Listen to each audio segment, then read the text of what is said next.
Eto na, mapapakain na si Papang ng ating mixed feeds. Napakaganda. May Kings by the Plus yan. Ay super ganda ng feeds natin. So dito tayo magpapakain ngayon sa ating mga native.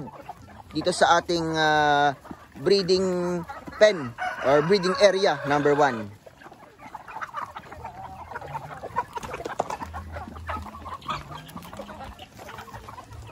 So itong kakainin nila ngayon is 5 kilos sa kanilang lahat. Pero medyo malikabok. Dahil sobrang dami ng ating mga manok. Yan, so si Papang yung nagme-maintenance dito.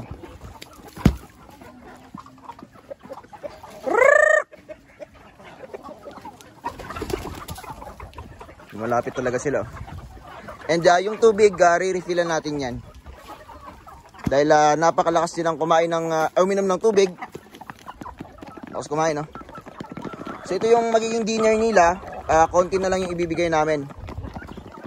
Dahil kanina nagbigay ng 8 kilos. So yung maximum dito per day is 15 kilos. And hindi naman nila nauubos yung 15 kilos. So lipat kami sa aming second na area, doon sa aming upgraded. Yan, dito si Red sa labas.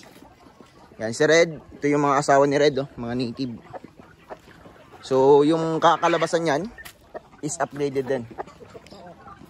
Dito naman tayo sa ating breeding pen number 2 or breeding range number 2. So dito mga heritage and native. No, dahil nga upgraded yung production nila. And nakita nyo naman, sobrang lakas silang kumain dahil magana po talaga sila.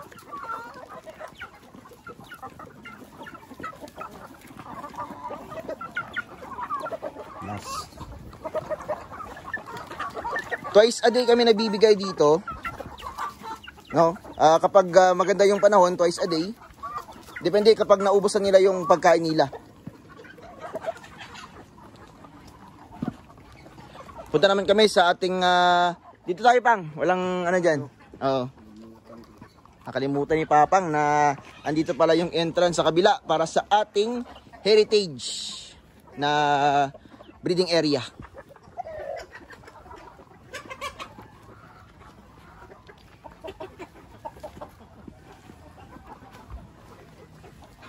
Yan na.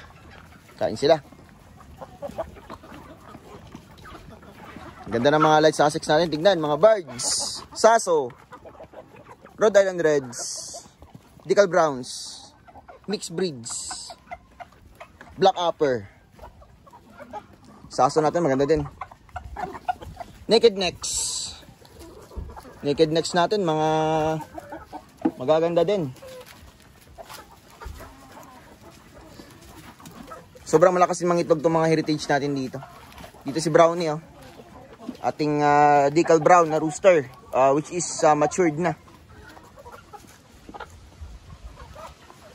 Ito yung bagong pugad natin.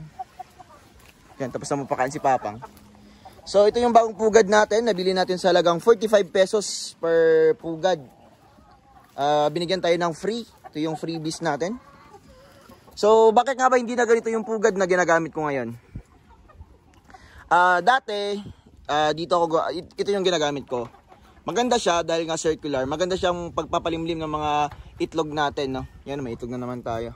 Harvest natin mamaya. So dito 3 to 4 times a day kami nag-harvest ng itlog. Dahil gusto namin hindi ma-secure talaga agad yung itlog dito sa aming manukan. And itong pugad na to, itong bilog, ito po'y parang ano ng kawayan, no? Parang kinuha sa kawayan, no? Tinagtad. Pinanipis. So itong klase ng pugad, maganda to. Sabi ko nga kanina, pampalimlim. Dahil nga circular, hindi siya masastampid yung mga sisiw niya. Yung problema lang nitong pugad na to is madali lang pong mabulok, marupok. Magiging marupok po to kapag nasa 8 months. No? Lalong-lalo na kapag kinahig po to ng mga manok natin, talagang masisira. Yan. Kita nyo, yan, sira siya. So, mas maganda kapag meron kayong ganito, no, nakabili na kayo ng ganito, ito yung gawin nyo. Tayiin nyo po ng nylon, itong sa gilid. Yan, para hindi po siya masira. Yan. Pero kapag, tumagal ng tumagal, masisira din po talaga, no? Siguro, yung, parang lifespan nito, nasa mahigit 1 year lang. Ito, napagawa tayo ng customized natin. Pinagawa talaga natin to. Nabili ko po to sa harap ng San Lorenzo Ruiz Academy, high school sa Pulomolok. Yan. Kasi kaibigan lang natin yung nabibenta. And quality din po itong ginawa niya. Yan, 45 pesos lang. Ito, 55 to 60 pesos. Madaling masira. Ito, 45 pesos. Sobrang tibay. Yan, kawayan po yan. Tinadtad po yung sa ilalim ng kawayan. And good lumber yung ginamit niya para sa mga borders natin. Kaya napakatibay and napakasulit. Kanina, tumutuntong po yung mga manok natin dito dahil nga medyo tumatago din sila. Yung problema lang din dito is hindi siya masyadong mataas. Maganda kasi kapag mataas dahil gusto po ng mga manok natin yung nakatago po yung ulo nila. Yun po yung napapansin ko sa mga manok natin. And dito din po sa mga heritage natin. So ito mga heritage natin, malalaki din po kasi. And kapag ganito yung ginamit natin, madali lang po talaga tong masira. Yan. Kaya ito yung advice ko, no? So madali lang naman gawin to kapag meron kayong kawayan and good lumber, no? So 45 pesos lang. Kaya kayo na po yung balang umorder doon sa harap ng San Lorenzo High School dito sa Pulomolok. Punta naman tayo sa kabila, no? So ito na po yung setup, simple lang. So hintayin na lang natin masira yung pugad na yan at mag-change na naman tayo into ganitong pugad, which is napakatibay and napakaganda, no? So napakaganda ng setup natin. Simpleng bahay, mura lang, no? At ito yung niya, pugad lang. Yan. 2 kuko lumber lang and pugad na. Ganyan yung setup natin, napakaganda. Punta din tayo dito sa kabila.